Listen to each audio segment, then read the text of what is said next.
அனைவருக்கும் அன்பான வணக்கம். நமது வகுப்புல இன்னைக்கு என்ன தலைப்பு அப்படின்னா, சகலவிதமான காரியங்கள் நமக்கு சாதகமாக்கக்கூடிய வசிய குங்குமத்த பத்தி தான் நம்ம இன்னைக்கு பார்க்க போறோம். இந்த குங்குமம் நம்ம பயன்படுத்துறதுனால முக வசியத்தை ஏற்படுத்தி குடுக்கும். வியாபாரமே நடக்காம இருக்கு அப்படின்னா, அந்த இடத்துல வியாபார வசியத்தை ஏற்படுத்தி குடுக்கும்.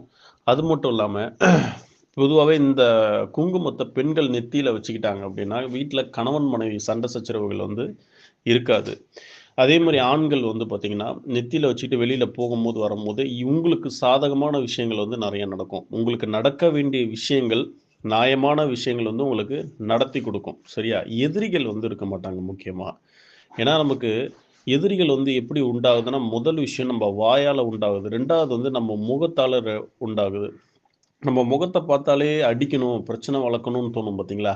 அந்த மாரி விஷயங்கள மாத்தி குடுக்கும் இது. இவன்ட்ட ஏன்டா நம்ம பிரச்சனை பண்ணோம்? இவனும் நம்மளோட நண்பன் தானே! அப்படின்ற ஒரு எண்ணத்த நமக்கு ஏற்படுத்தி குடுக்கும் எதிராளிக்கு. எதிராளிய கூட நமக்கு நண்பனாக்கி குடுத்துரும். அந்த அளவுக்கு சக்தி வாய்ந்த இந்த வசிய குங்குமத்த செய்ற முறைகள் தான் நம்ம இன்னைக்கு பார்க்க போறோம். இத எப்படி செய்யணும் அப்படின்னா, வெள்ளிக்கிழமை வெள்ளிக்கிழமையில சுக்கிர ஓரை. வெள்ளிக்கிழமை சுக்கிர ஓரையில என்ன பண்ணுங்க அப்படின்னா, ஒரு தாம்பாள தட்டு எடுத்துக்கோங்க. அதுல தாழம்பூ குங்குமம் அப்படின்னு நாட்டு மருந்து கடையில கிடைக்குது. தாழம்பூ குங்குமம் வாங்கிட்டு, அந்த குங்குமத்த என்ன பண்ணுங்கன்னா, ஒரு தாம்பாள தட்டுல பரப்பிக்கோங்க. அப்படியே கட் பண்ணி போட்டு ஃபுல்லா பரப்பிக்கோங்க. முடிஞ்சா அது கூட என்ன பண்ணுங்க, ஜவ்வாது பவுடர் நல்லா வாசனையான ஜவ்வாது பவுடர் கூட கலந்துக்கோங்க. அந்த ஜவ்வாது பவுடரையும் அதுக்குள்ள கலந்துக்கிட்டு, நீங்க என்ன பண்ணலாம்னா, நான் சொல்லக்கூடிய மந்திரத்த ஒரு 1008 உரு போடணும். ராவு காலம், யமகண்டம் இருக்கக்கூடாது.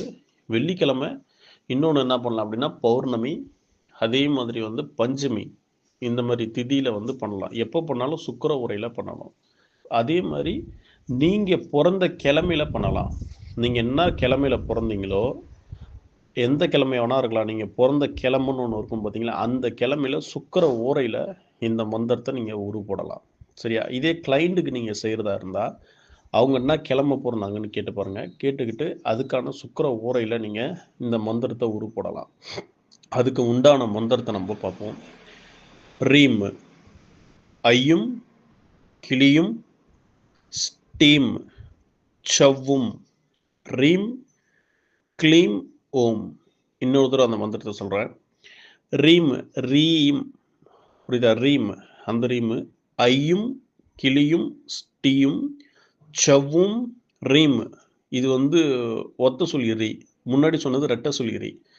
இந்த ஒத்த சுழி ரி போட்டு மேல கொம்பு மாரி வளைச்சு, ரீம், க்ளீம், ஓம். இந்த மந்திரத்த ஒரு 1008 உரு போடணும். 1008 உரு போட்டு, அந்த குங்குமத்தையும், ஜவ்வாதையும் நல்லா போட்டு பெசஞ்சிருங்க. பெசஞ்சுட்டு அத நெத்தியில வச்சுட்டு நீங்க வச்சுக்கிட்டு போனாலும் உங்களுக்கு அருள் வாக்கு சொல்றீங்க, இல்ல உங்களுக்கு ஜோதிடம் பார்க்குறீங்க, உங்களுக்கு ஆள் வரணும் அப்டின்னா கூட நீங்க இத நெத்தியில வச்சுக்கிட்டு உட்காந்துக்கலாம். உங்களுக்கு ஜன வசியத்த ஏற்படுத்தி குடுத்துக்கிட்டே இருக்கும். அதே மாரி மல்லிகைப்பூ அத்தரு. மல்லிகைப்பூ அத்தரு இந்த குங்குமத்த கொஞ்சம் கையில போட்டுக்கிட்டு, மந்திர உருலாம் போட்டு முடிச்சுட்டு, கொஞ்சோண்டு குங்குமத்த கையில வச்சுட்டு, அந்த சந்தன அது மல்லிகைப்பூ அத்தர கொஞ்சோண்டு 2 சொட்டு கையில ஊத்தி நல்லா குழப்பி கூட நீங்க நெத்தியில வச்சுக்கலாம்.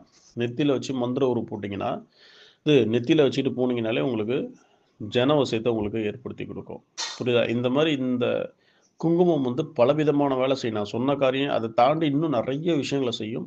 இத பயன்படுத்தி பாருங்க. இதுக்கு உண்டான மந்திரத்த நான் கீழ குடுக்குறேன். நன்றி, வணக்கம். வாழ்க வளமுடன்.